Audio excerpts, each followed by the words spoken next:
طبعا انت اكيد عارف صوابع زينب، بس سمعت قبل كده عن بلد زينب؟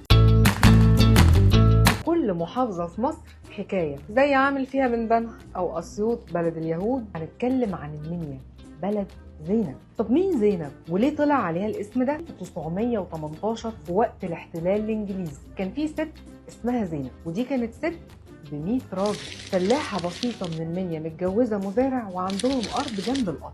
وفي مرة شافها عسكري إنجليزي وعكسها. طبعا جوزها راجل مصري أصيل فدافع عن مراته، صهاينة، وزي ما كان بيحصل دايما في الفترة دي خلص عليه قدامها.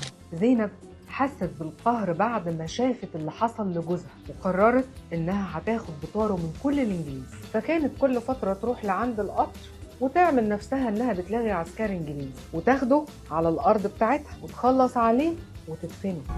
فضلت تعمل كده لحد ما وصلوا أكتر من 30 عسكري، لحد ما قوات الاحتلال استغربوا هي العساكر دي بتروح فين؟ وساعتها عرفوا قصة زينب واتحكم عليها بالإعدام. ولما الناس عرفوا قصتها بقوا يقولوا المنيا بلد زينب، ودي حاجة بتدل إن الست المصرية ب100 راجل.